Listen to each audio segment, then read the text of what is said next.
Os irmãos que estão mais atrás, se quiserem se chegar, tem um ventinho bom aqui, desse lado aqui também.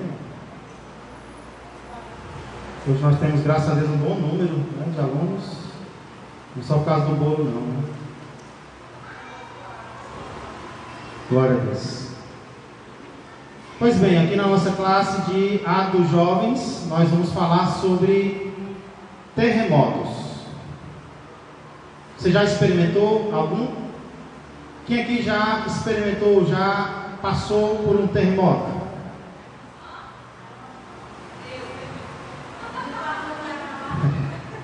Diz a minha mãe que em 20 de novembro de 1980 a terra tremeu. Aconteceu um terremoto. Lembra, Aristério? Aristério lembra. Ela tem até guarda até uma reportagem para provar que nesse dia realmente a terra tremeu. E é sobre tremores, irmãos, que nós vamos falar hoje. Mas os tremores, eles tanto podem ser tremores literais, como eles também podem ser tremores espirituais. E às vezes nós não passamos por tremores literais, mas muitas vezes nós temos que estar preparados para enfrentar tremores, terremotos espirituais, emocionais. Na vida cristã, muitas vezes nós temos que enfrentar terremotos. Como nós estamos enfrentando os terremotos da nossa vida? Para isso, convido você a abrir a palavra de Deus no livro de Atos, capítulo de número 15. Estamos nesse trimestre estudando a vida de Paulo, aprendendo muitas lições com o apóstolo Paulo, com a determinação dele, com a graça de Deus ao chamar um homem que perseguia a igreja, e a transformação que Deus operou na vida dele pode operar na nossa também. O plano de Deus é diferente para cada um de nós, mas existem princípios, existem lições que servem para todos. E nós estamos aprendendo isso com a vida de Paulo. Na aula passada, a aula de domingo passado, nós estudamos sobre uma contenda. E nós vimos que contenda é algo que toda a igreja tem. Debate, discussões, diferenças de opinião tem em toda a igreja. O que nós temos é que buscar soluções de como entrar em consenso, de como apaziguar as brigas que existem. No passado, houve uma contenda sobre a salvação. O que alguém precisava fazer para ser salvo? Alguns estavam chegando na igreja de Antioquia dizendo que para eles serem salvos, eles tinham que ser circuncidados. Já outro grupo dizia que não. Houve um debate e eles acabaram resolvendo isso. Isso foi depois da primeira viagem missionária. Hoje nós vamos começar a estudar a segunda viagem missionária. Nós não vamos terminar porque não vai dar tempo, vamos apenas começar, tá bom? O início da segunda viagem missionária, que já começa com um terremoto. Já começa com um terremoto. Vamos ler os versos 36 a 41. Atos 15, 36 a 41. Aqui na minha Bíblia diz a segunda viagem missionária. Na de vocês tem também esse título? Isso enfatiza a separação, né? Divergência. Um nome bonito, né? Para briga, né? Divergência. Você está brigando com o não, estou divergindo com ele. Fica mais bonito, né? Separação. Nem diz aí o início, né? Por isso que essa Bíblia é muito especial, essa minha Bíblia, viu? Melhor do que da pregadora pentecostal. Vamos lá. Atos 15, 36 a 41. Está quente hoje, né? Vai só aqui. Alguns dias depois, disse Paulo a Barnabé: voltemos agora para visitar os irmãos por todas as cidades nas quais anunciamos a palavra do Senhor, para ver como passam. E Barnabé queria levar também a João, chamado Marcos, mas Paulo não achava justo levarem aquele que se afastara desde a Panfilha, não os acompanhando no trabalho. Houve entre eles tal desavença que vieram a separar-se. Então Barnabé, levando consigo a Marcos, navegou para Chipre. Mas Paulo, tendo escolhido a Silas, partiu encomendado pelos irmãos à graça do Senhor, e passou pela Síria e Cilícia, confirmando as igrejas. Vamos orar. Pai amado e Pai querido, estamos mais uma vez diante da Tua palavra, Senhor, viva e eficaz. Um livro antigo, mas o Teu livro, Senhor, através do qual o Senhor ainda fala conosco. Estamos estudando sobre a vida do Teu servo Paulo, vendo aquilo que o Senhor fez através dele e pode fazer em nós e através de nós. Abençoa-nos, edifica-nos, fortalece-nos mais e mais. É o que nós pedimos, Senhor, lembrando mais uma vez da nossa irmã Rosa, que o Senhor seja com ela, em nome de Jesus Cristo. Amém e amém. Irmãos, nós vimos aqui a primeira viagem missionária, nós vimos como Barnabé ajudou Paulo, como Barnabé foi atrás de Paulo, trouxe Paulo para servir com ele em Antioquia. Então Paulo e Barnabé pareciam duas pessoas muito unidas. Porém aqui nós vemos que algo acontece. Paulo e Barnabé se separam. Qual o motivo disso? O motivo é uma desavença com respeito a outra pessoa, com respeito a João Marcos. João Marcos foi alguém que participou por um período da primeira viagem missionária, mas ele desistiu no meio do caminho e voltou. E agora Barnabé diz: vamos, Paulo chama, vamos visitar as igrejas pelas quais nós passamos para ver como é que eles estão. É interessante a preocupação de Paulo, não só de ganhar para Cristo, mas de discipular, de fortalecer. Aí Barnabé diz: vamos levar João Marcos também? Aí Paulo diz: não acho justo não. Como vamos levar João Marcos se ele desistiu? Barnabé queria levar, João Marcos não queria levar. Irmãos, qual vocês acham que poderia ter sido o motivo para essa diferença de opinião, de um querer levar e do outro não querer? Qual poderia, é uma hipótese, ter sido a diferença de opinião de Paulo e Barnabé nessa questão de João Marcos?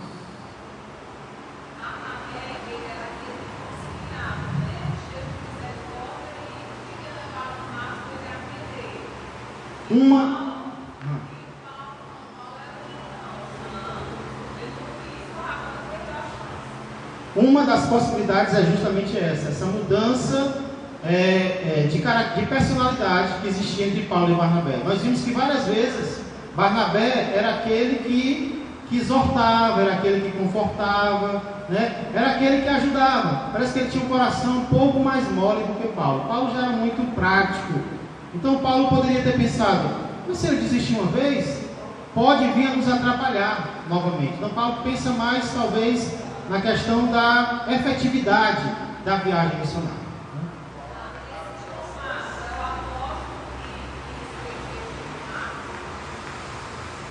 Não. Paulo, talvez Barnabé nessa questão ele já estava um pouco mais voltado, né, para a misericórdia. Gilson.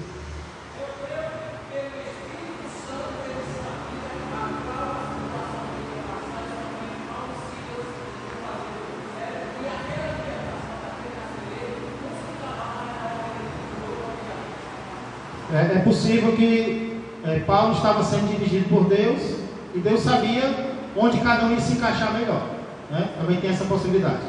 Mas deixa eu acrescentar um detalhe para vocês, que talvez não se sabia até agora na nossa história. João Marcos e Barnabé eram primos. Esse João Marcos provavelmente é o João Marcos a quem Paulo chama de primo de Barnabé. E se realmente isso for confirmado, isso mostra como muitas vezes, irmãos, nós tratamos quem é da nossa família e quem não é da nossa família. Eu tenho dito isso algumas vezes, né? Quando alguém é dos nossos, normalmente nós queremos o quê? Misericórdia, né? Não, misericórdia, é alguém que eu conheço, é alguém que está perto de mim, é o meu parente. Quando não é dos nossos, o que nós queremos? Justiça, né? Normalmente o ser humano é assim. Para os outros, justiça. Para os nossos, misericórdia. Às vezes pode ser o mesmo erro, mas se for alguém distante, aí a gente trata de uma forma. Se for alguém próximo, a gente já trata um pouco mais com brandura, com misericórdia. Então pode ter influenciado, né, além dessa questão de diferença de personalidade entre Paulo e Barnabé, que era muito grande, também o fato do Espírito Santo saber o que ia acontecer, também pode ter influenciado o fato de Barnabé e Marcos serem parentes, serem primos. Ok? Vamos. O que eu sei é que Barnabé e Marcos navegaram para Chipre e Paulo escolheu Silas. Quem é esse Silas? É aquele que veio de Jerusalém trazendo a carta com a decisão no capítulo 15. Ele era profeta, e aí Paulo viu nele alguém com bom testemunho, alguém que poderia viajar com ele. E aí esse Silas vai ficar famoso agora nas viagens missionárias com Paulo, por causa de tudo aquilo que eles passaram, né? Eles foram encomendados pela igreja, passaram pela Síria e Cilícia, confirmando as igrejas. Então esse é o primeiro terremoto que acontece. Oi? Timóteo vai ser apresentado agora. Capítulo 16, versos 1 a 5. Chegou também a Derbe e a Listra, cidades que eles já haviam visitado na primeira viagem. Havia ali um discípulo chamado Timóteo, filho de uma judia crente, mas de pai grego. Dele davam bom testemunho os irmãos em Listra e Icônio. Quis Paulo que ele fosse em sua companhia, e por isso circuncidou por causa dos judeus daqueles lugares, pois todos sabiam que seu pai era grego. Ao passar pelas cidades, entregavam aos irmãos para que as observassem, as decisões tomadas pelos apóstolos e presbíteros de Jerusalém. Assim as igrejas eram fortalecidas na fé e dia a dia aumentavam em número. Então aqui nós vemos, irmãos, que Paulo e Silas, agora não mais Paulo e Barnabé, vão para Derbe e Listra, e lá eles encontram um discípulo chamado Timóteo. Timóteo, quando Paulo escreve, esse é o mesmo Timóteo, de 1ª e 2ª Timóteo, lá no finalzinho da Bíblia. E lá, em 1ª e 2ª Timóteo, Timóteo ainda era jovem. Paulo chama de jovem. Então aqui, Timóteo deveria ser bem novo mesmo. Mas apesar disso, irmãos, a região já dava um bom testemunho dele, né? Então, aqui nós tiramos aquela ideia de que só dá para ser crente quando envelhece, né? Depois dos 30, né? Quando eu estiver mais velho, eu entrego minha vida para Jesus. Não, Timóteo era jovem, e mesmo assim as pessoas olhavam para ele e diziam: esse aí é alguém que ama a Deus de verdade. Então, mesmo sendo novo, Timóteo tinha um bom testemunho. E aqui fala também dos pais dele. Ele era de mãe judia e de pai grego. Essa forma de falar, irmãos, provavelmente dá a entender que Timóteo era ensinado na palavra de Deus apenas pela sua mãe. Há quem acredite até que Lucas está dando a entender que o pai já havia morrido. Ele era grego, né? Mas, independente disso, o que a Bíblia parece estar dizendo, não apenas aqui, mas em outros lugares, é que Timóteo foi ensinado na palavra de Deus apenas pelo lado da mãe. Ele vai falar de Eunice e vai falar da sua mãe. Não, a avó Lloyd, não é isso?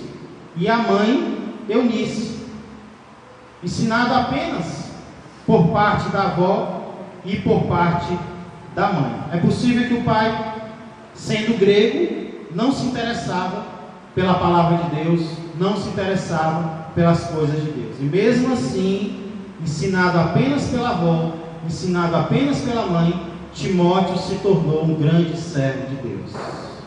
Deus usa quem Ele quer para realizar a sua obra.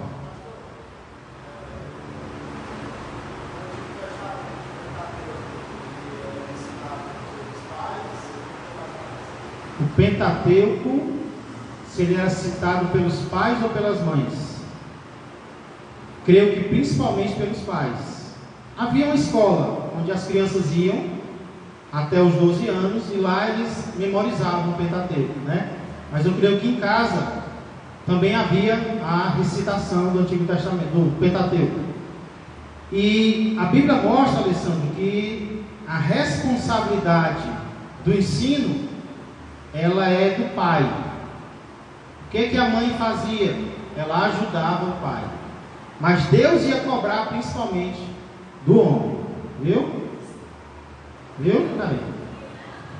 Deus cobra do homem. Inclusive, lá em Efésios, quando diz: e vós pais, não provoqueis os vossos filhos a ira, mas criais na disciplina e na admoestação do Senhor. Lá, pais, homens.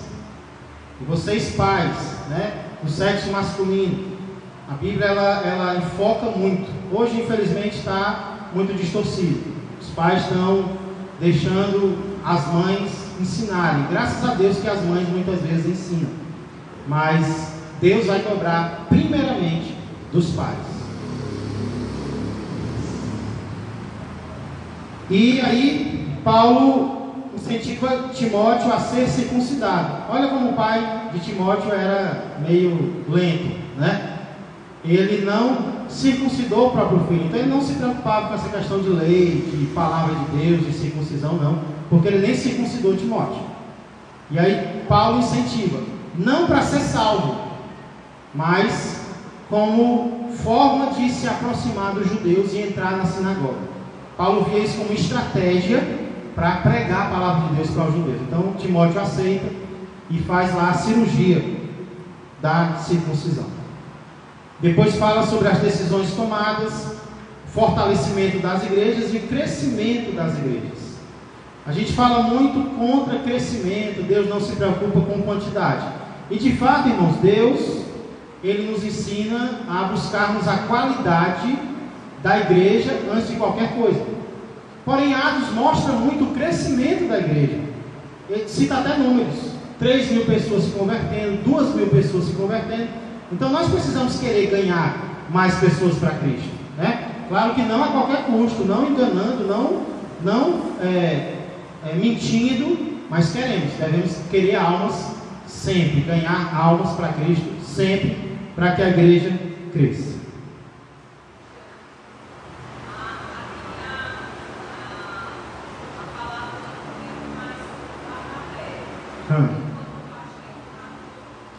A palavra não comenta mais sobre Barnabé a Atos, né? Nós vamos ver mais na frente. Foi até boa essa pergunta, porque nós vemos que Paulo e Barnabé depois eles se reconciliam, e Paulo e João Marcos também. Paulo vai falar de João Marcos como alguém que ele precisa de João Marcos. Então isso é muito bonito no Evangelho. Coisas acontecem, pessoas se afastam, mas o coração ele tem que ser quebrantado uma hora ou outra, e essas pessoas têm que se aproximarem de alguma forma, né? Mesmo que não sirvam juntas, pelo menos não tenham mais nenhuma intriga, nenhuma briga entre si. Então nós vamos ver mais sobre Barnabé depois, mas ele vai ficando para trás mesmo, né? Continuando, vamos ver a direção de Deus em Troade, versos 6 a 10. Atos 16, 6 a 10. E percorrendo a região frígio-gálata, tendo sido impedidos pelo Espírito Santo de pregar a palavra na Ásia, defrontando Mísia, tentavam ir para Bitínia, mas o Espírito de Jesus não o permitiu. E tendo contornado Mísia, desceram a Troade. À noite sobreveio a Paulo uma visão, na qual um varão macedônio estava em pé e lhe rogava, dizendo: passa a Macedônia e ajuda-nos. Assim que teve a visão, imediatamente procuramos partir para aquele destino, concluindo que Deus nos havia chamado para lhes anunciar o Evangelho. Irmãos, aqui nós vemos algo estranho: o Espírito Santo impedindo de pregar a palavra. Não apenas uma vez, mas duas. Paulo e Silas querem pregar em um lugar, o Espírito Santo não deixa. Eles tentam pregar em outro lugar, o Espírito Santo não permite. Isso é estranho porque, na nossa visão, o Espírito Santo quer que nós preguemos em todo e qualquer lugar. Porém, depois isso fica claro. Depois isso fica claro, obrigado. Paulo tem uma visão na qual um varão macedônio está em pé e lhe pede que ele vá à Macedônia em ajuda-nos. Quando Paulo desperta, ele entende por que o Espírito Santo estava proibindo de pregar nestes lugares. É porque ele queria que Paulo e Silas fossem para outro lugar. Irmãos, que nós vemos que Deus tem um plano para as nossas vidas e Ele nos fala, Ele nos comunica o seu plano de diferentes formas. Uma das formas pelas quais o Espírito Santo fala conosco: circunstâncias, portas fechadas. É uma forma do Espírito Santo falar. Não é por aí. Eu não quero que você vá nessa direção. Às vezes nós teimamos, nós queremos, mas vai dar certo. Se Deus diz que não vai dar certo, quem somos nós para dizer que vai? Hashtag vai dar certo. Aí Deus diz: não vai, não vá por aí. Outra forma que Deus fala: visão, sonho. Deus responde perguntas? Responde em visão e em sonho. Inclusive essa é a segunda, se não me engano, de 7 visões que Paulo vai ter só aqui em Atos. Deus orientando Paulo de uma forma mais clara, mais específica. Aqueles que não creem mais nos dons, eles têm medo de cura, eles têm medo de visão, eles têm medo de revelação, porque eles creem que vai diminuir a palavra de Deus.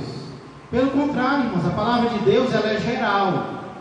Mas existem coisas específicas que Deus quer falar para mim. Existem coisas específicas que Deus quer falar para você. E como é que Ele vai falar? Muitas vezes por meio de uma visão, de um sonho, de uma revelação, de uma audição. Então Deus fala de diferentes formas. Cabe a nós estarmos sensíveis e dispostos a obedecer. Porque falar Ele vai. Pode ter certeza que Deus está falando. Mas Deus está em silêncio. O silêncio já é uma resposta de Deus. Já é Deus falando de alguma forma. Espere, aguarde, ou então, não, eu já disse que não, você quer que eu fale de novo? Então, precisamos ser sensíveis à direção de Deus. Não sei se vocês perceberam, irmãos, mas no verso 10 tem uma mudança na forma de falar. Quem escreveu Atos foi Lucas. E até agora Lucas estava falando ele, Paulo, eles, os missionários. Mas quando chega no verso 10, ele diz: nós procuramos. O que isso indica? Que a partir desse momento, Lucas se juntou à equipe. Então agora ele vai participar das aventuras de Paulo e Silas. Não mais como alguém que ouviu falar para escrever, mas como alguém que estava lá participando da viagem missionária. Vamos falar de conversão agora, irmãos. Mudança de vida. Conversão de Lídia. Versos 11 a 15.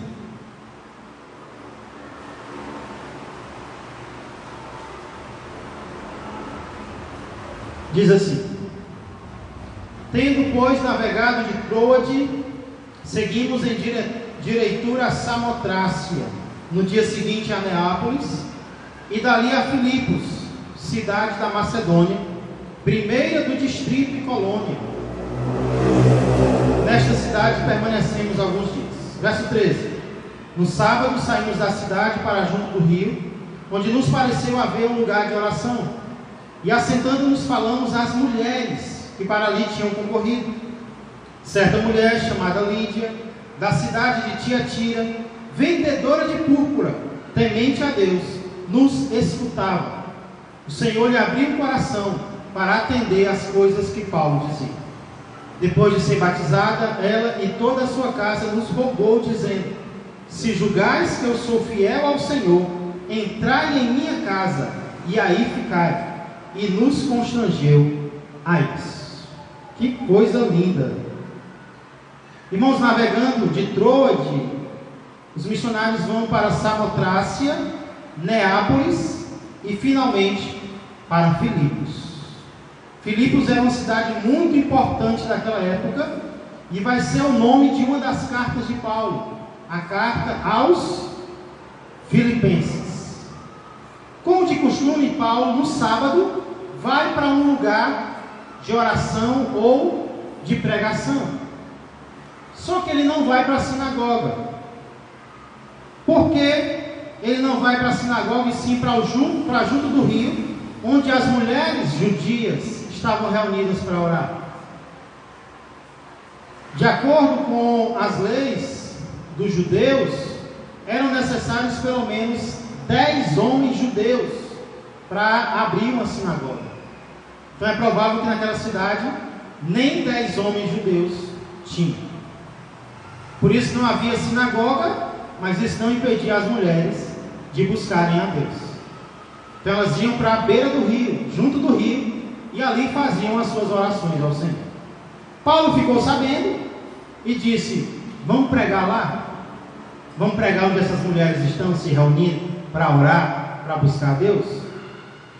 E diz que dentre essas mulheres, uma tal de Lídia estava escutando. Ela era uma comerciante de Tiatira, vendedora de púrpura. A mulher não era fraca não, viu? Porque púrpura era um dos tecidos mais caros, mais raros daquela época. Então ela era uma comerciante de peso. E diz a palavra de Deus que ela escutava o que Paulo dizia, e o Espírito Santo abriu o coração dela para atender as coisas que Paulo dizia. Irmãos, sozinhos nós não vamos conseguir ouvir a voz de Deus. Precisamos da ajuda do próprio Deus para ouvir a voz dele. Claro que nós vamos decidir se queremos ou não, mas aqui mostra que se não for a ajuda de Deus, ninguém se converte. Deus tem que falar ao coração da pessoa. E foi o que aconteceu com essa mulher. O coração dela se abriu e ela atendeu as coisas que Paulo dizia. 1 ano depois ela foi batizada? Não, né? Logo em seguida ela foi batizada, porque naquela época era assim, e constrangeu os missionários a ficarem na casa dela. Achei isso aqui muito bonito, viu? Ela pediu os missionários: por favor, venha para minha casa, fica aqui, almoça com a gente, né? Janta. Então, isso mostra que ela era uma mulher de muitas posses. Ela hospedou os missionários lá. Eu creio que a hospitalidade é um dom. Nós vemos que algumas pessoas têm mais facilidade do que outras, né, de trazerem outros para a sua casa. E parece que Lídia tinha o dom de hospitalidade. Aí acontece uma cura de uma endemoniada, versos 16 a 18. Alguém lê para mim enquanto eu ligo o ventilador?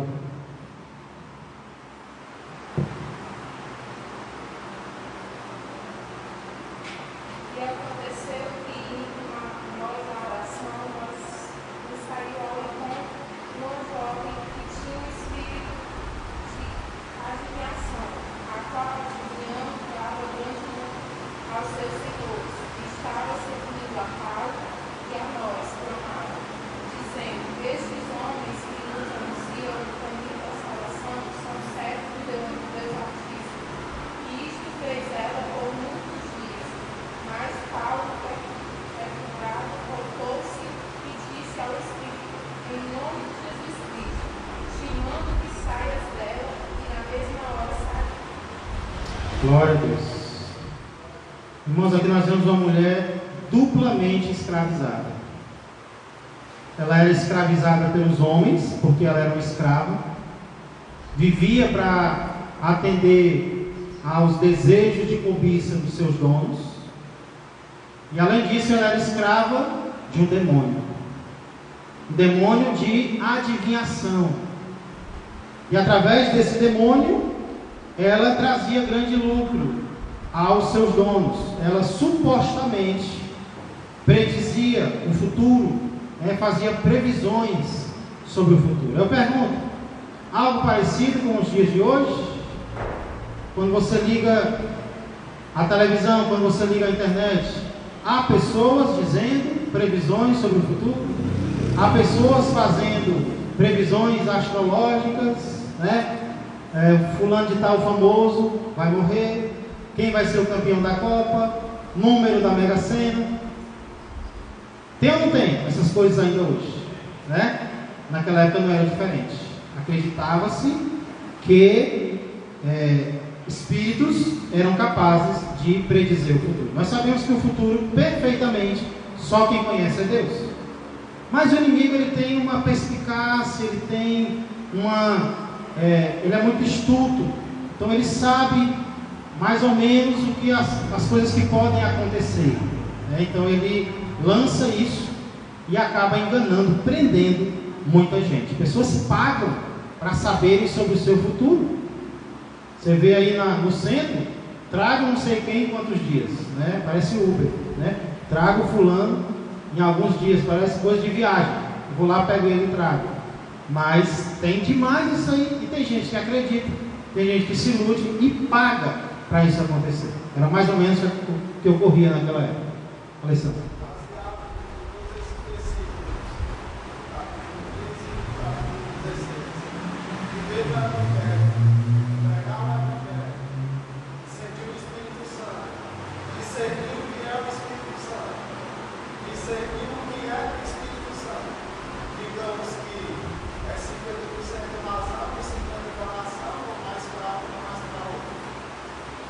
Eu creio, a pergunta da Alessandra, se discernir o espírito, resumidamente, é mais razão ou é mais emoção? Eu creio que tem que ser tudo. Tudo, sempre. Não pode ser só razão, nem pode ser só emoção. Eu creio que existe uma hierarquia nas faculdades humanas, Alessandra. A razão, a emoção e a vontade. A razão, ela tem que dominar, mas ela tem que ser acompanhada sempre pela emoção. E aí vem a vontade, porque senão eu vou sentir algo que Deus não quer que eu sinta, e eu vou seguir. Algumas pessoas dizem, né? Siga o teu coração. Aí, meu amigo, aí enganoso é o coração, né?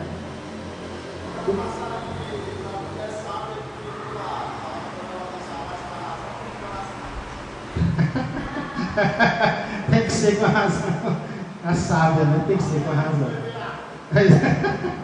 Um saiu primeiro, depois saiu o outro, o negócio saiu esse. Com certeza a razão tem que dominar tudo, e a emoção ela tem que acompanhar a razão, né? Aí depois aqui vem a vontade, a decisão. Se trocar, aí vai embaralhar tudo. Oi? Saiu também?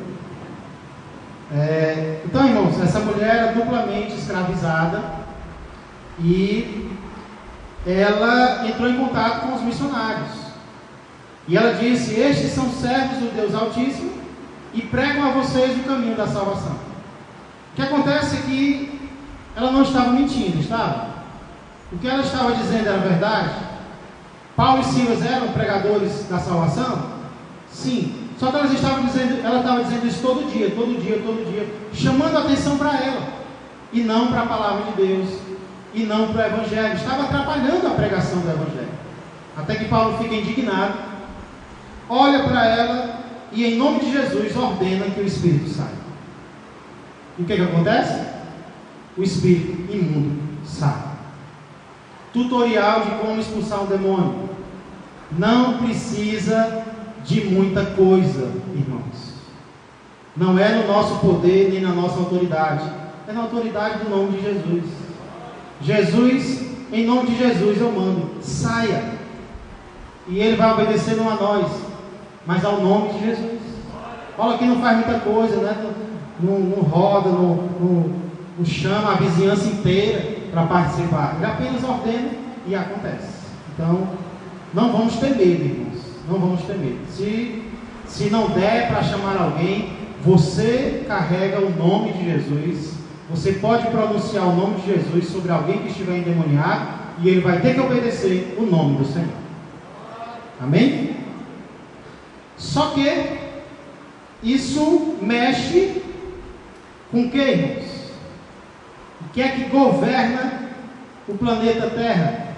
abaixo de Deus? Dinheiro. Mexeu com o dinheiro dos outros? Se prepare. Aí acontece a prisão de Paulo e Silas. Versos 19 a 24. Enquanto eu desligo o ventilador.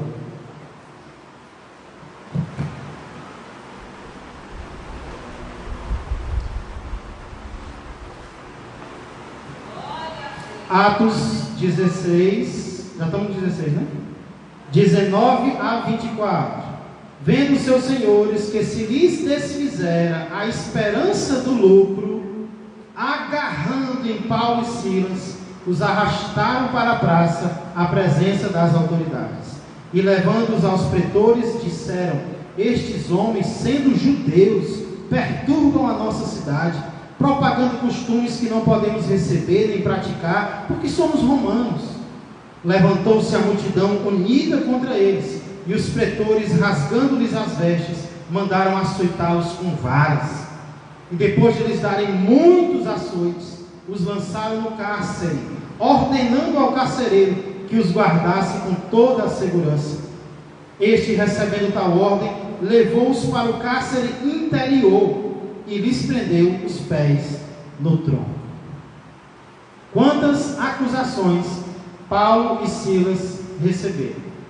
Pergunta que eu faço é: se eles já estavam ali há bastante tempo, por que eles não foram acusados antes?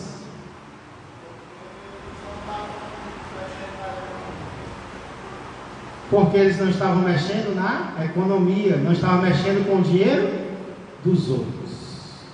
Enquanto não mexe com o que os outros amam, você não vai ter problema. Mas se você mexer com o Deus dos outros, aí os outros vão se revoltar contra você. Por isso que a palavra de Deus diz que o amor ao dinheiro, tem gente que diz que é o dinheiro, né? O amor ao dinheiro é a raiz de todos os males. Irmãos, assassinatos acontecem por quê? Amor ao dinheiro. Prostituição, amor ao dinheiro. Mentiras, enganos, traições, amor ao dinheiro. Não é pelo dinheiro, não. É pelo amor a ele, né? Por colocá-lo em primeiro lugar. Isso lembra, irmão Aristério, aquele que o irmão falou recentemente sobre aquela cidade na qual Jesus libertou aquele gadareno. E ao invés de se alegrarem com aquele que foi liberto, eles se entristeceram com o prejuízo que eles poderiam ter e mandam Jesus embora. Se for para a gente perder dinheiro, Jesus, vai embora. Não quero saber. Não quero saber da salvação, eu não quero saber da transformação, eu não quero saber da vida eterna. Eu quero saber do meu dinheiro. Triste, né, irmãos? Pois foi exatamente isso que aconteceu aqui, né? Os donos daquela jovem, 2 vezes escravizada, não suportaram. E aí, depois de serem açoitados, Paulo e Silas são levados para o cárcere interior. Isso aqui é interessante, irmãos. O cárcere interior era o cárcere dos piores presos. Era a cela mais segura que tinha naquela cadeia. Por pregarem a palavra de Deus, foram para a solitária, né, como nós diríamos hoje. Mais ou menos como era a solitária da época. E Paulo ainda, como é? Paulo ainda, eles ainda são colocados no tronco. A cela já era segura, mas eles ainda são acorrentados no tronco, na parede. Irmãos, a raiva era muito grande. Receberam não poucos, mas muitos açoites. Era como uma fossa. Eu pergunto para vocês, irmãos, nesse tempo, provavelmente já estavam Paulo, Silas, Timóteo e Lucas. Por que somente Paulo e Silas foram presos?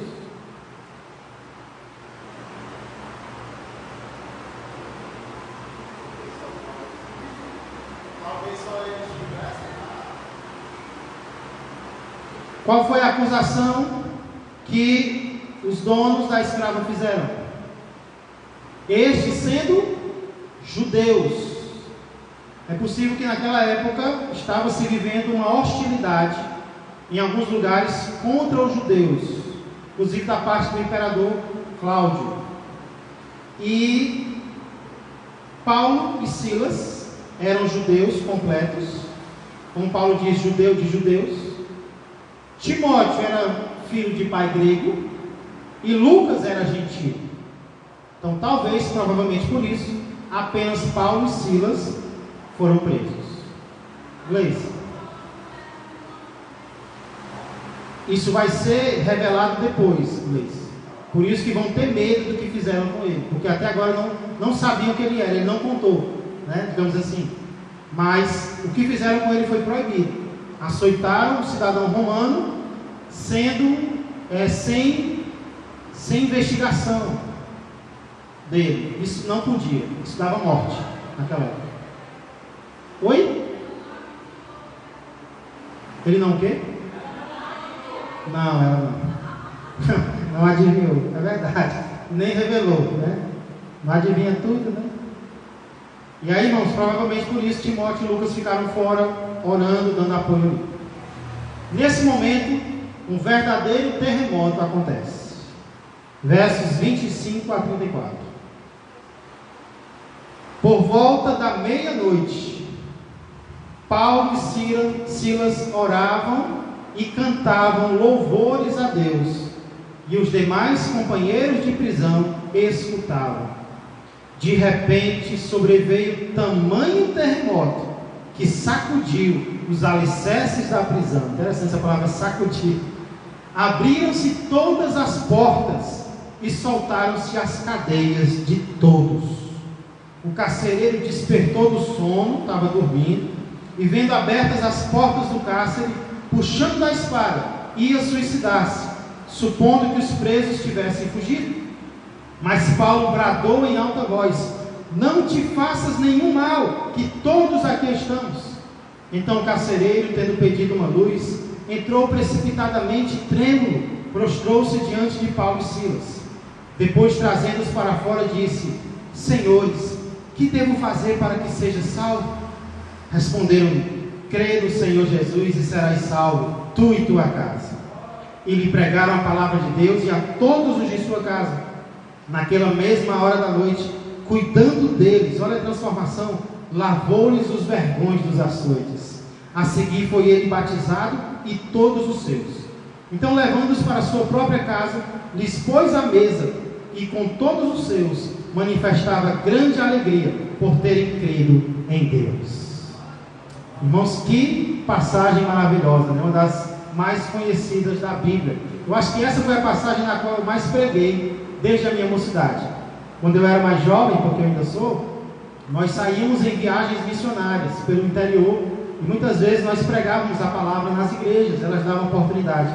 E muitas vezes Deus tocava no meu coração para que eu pregasse essa palavra, né? Porque ela realmente é muito tocante. Irmão Júnior.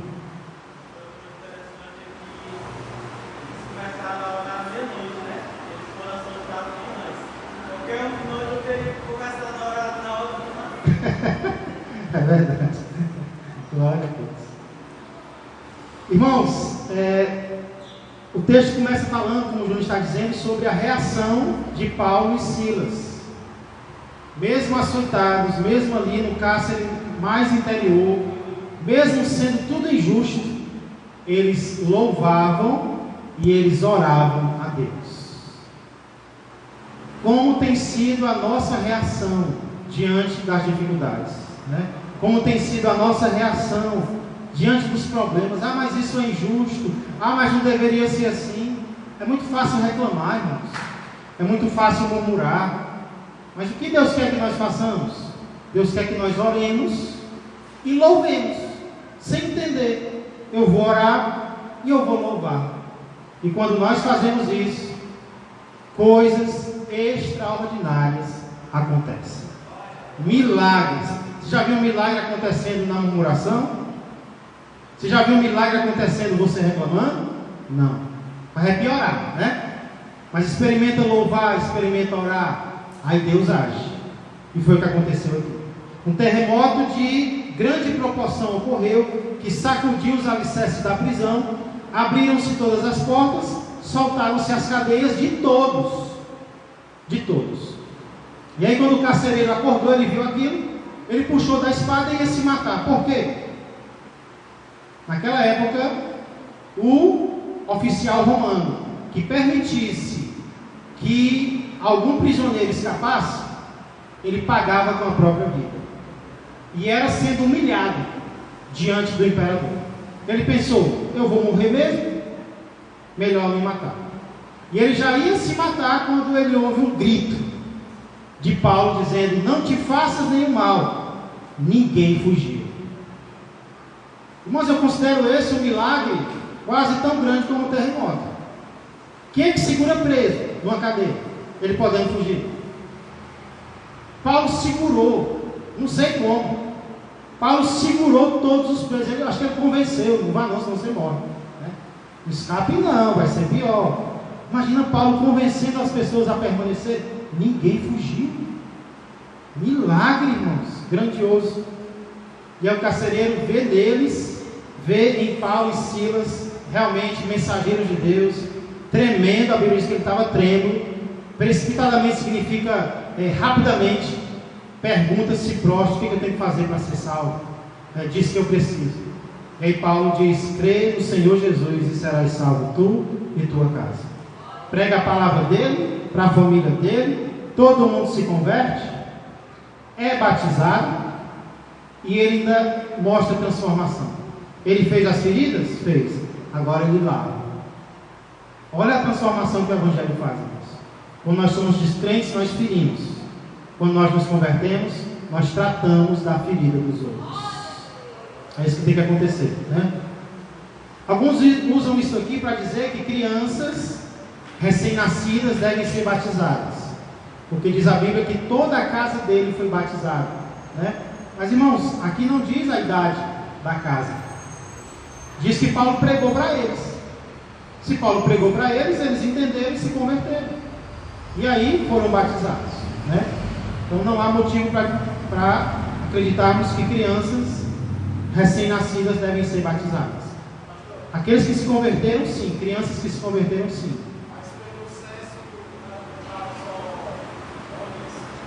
Mas aqui não é citado, só diz que é a casa dele, né? Por isso que nós podemos acreditar que tinha um entendimento. Se Paulo pregou para eles, é porque eles tinham entendimento para entender o que Paulo estava pregando e por isso serem batizados. Ok? E aí leva eles para casa, põe a mesa, porque festa de crente acaba em comida mesmo, né? Se alegram e fica tudo bem. Aí para a gente concluir, irmãos, os missionários são libertos.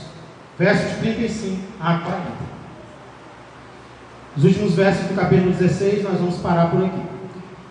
Verso 35.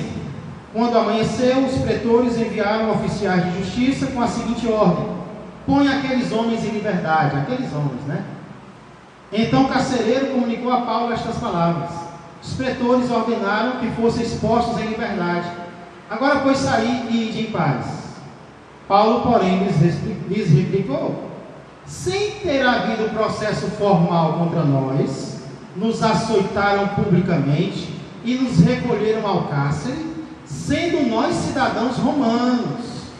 Querem agora as ocultas lançar-nos fora? Não será assim, pelo contrário, venham eles e pessoalmente nos ponham em liberdade. Eles vão ter que vir aqui falar comigo. Os oficiais de justiça comunicaram isso aos pretores e estes ficaram possuídos de temor quando souberam que se tratava de cidadãos romanos. Então não só Paulo era romano, como também Silas. Então foram ter com eles e eles pediram desculpas e, relaxando-lhes a prisão, rogaram, pediram que se retirassem da cidade. Tendo se retirado do cárcere, dirigiram-se para a casa de Lídia, onde tudo começou, e vendo os irmãos, os confortaram, então partiram. Eita! Irmãos, aqui nós vemos Paulo usando da sua cidadania romana. Eu pergunto, por orgulho? Pelo quê? Ele diz, não, vocês não houve processo formal, nos açoitaram publicamente, nós somos cidadãos romanos. Não vai ser assim não. Vocês vão ter que vir aqui e nos libertar pessoalmente. Uma lição. Eu creio, irmãos, também para a proteção da igreja que estava nascendo. Lembra que Lídia se converteu? E agora o carcereiro e a sua família já era uma igreja nascendo. Que proteção essa igreja ia ter? Paulo usa da sua cidadania para impor respeito à igreja, para mostrar, olha, essa igreja tem proteção, essa igreja tem direito, então vão com calma com eles, né? Por isso Paulo faz isso, uma forma de mostrar para as autoridades que aquela igreja tinha proteção. Isso foi muito importante naquele momento, né? Não foi por orgulho de Paulo, não, eu creio que não, eu creio que foi para a proteção da igreja. Depois eles vão para a casa de Lídia, onde tudo começou, vê os irmãos, os confortam e então partem. No próximo domingo não, no outro a gente continua. Antes, algumas lições rapidamente, irmãos. Deus tem um plano para nós e costuma usar diferentes meios para nos mostrar esse plano. Deus pode usar, como eu disse, sonhos, visões, principalmente Ele vai usar a palavra. Então não deixa a Bíblia fechada, abre a Bíblia, tem uma dúvida? Consulta a Bíblia, mas ora também, pede opinião. Deus usa diferentes meios. Segunda lição: ninguém pode servir a Deus e ao dinheiro. Você vê que o dinheiro foi o motivo porque Paulo e Silas foram presos, porque eles acabaram com o lucro dos donos da escrava. Ou nós colocamos Deus em primeiro lugar, ou nós colocamos o dinheiro em primeiro lugar. Não dá para os dois ficarem juntos. Dinheiro, ou Deus é o servo do dinheiro, ou o dinheiro é o servo de Deus na nossa vida. Outra, nem sempre a questão é por que estamos sofrendo, mas para quê? Paulo e Silas estavam presos e nós não nos vemos perguntando, Senhor, por que nós estamos aqui? Não, eles oram, eles louvam e depois eles descobrem para que nós estamos aqui. Nós estamos aqui para que uma família inteira se converta. Então às vezes você está sofrendo e você não está entendendo. Nem sempre a questão é por que você está sofrendo, mas para quê? O que o Senhor quer fazer com isso? Eu vou orar, eu vou louvar, tem alguém prestando atenção em mim e algo vai acontecer, alguém vai ser edificado, alguém vai ser fortalecido. Então louve e adore, mesmo em meio às dificuldades. Aí tem muitos louvores sobre Paulo e Silas, né? Você pode escutar a sua playlist em casa quando você chegar. Para concluir, o suicídio não é a melhor solução. Na verdade, o suicídio nem uma solução é. O carcereiro pensou que não tinha mais jeito. Ele descobriu que agora que a vida dele ia começar. E é o que muitas vezes eu falo para pessoas que estão lutando contra a ideia de suicídio. Recentemente alguém disse que pediu a Deus para morrer. E eu disse para ele que um dia na minha vida eu também pedi. E por que Deus não atendeu? É porque, diferentemente de nós, Deus sabe o final da história. Nós não sabemos, mas Deus sabe como vai terminar. Que nem Jó. Jó amaldiçoou o dia do seu nascimento. Jó queria ter morrido. Por que Deus não tirou a vida dele? Porque Deus sabia o que ia acontecer em Jó 42. Né? Jó ia ser restaurado, ia dar um bom testemunho de tudo. Então o suicídio não é a solução. Deus é a solução para os problemas. Próximo domingo a gente continua, vamos ficar de pé, vamos orar ao Senhor.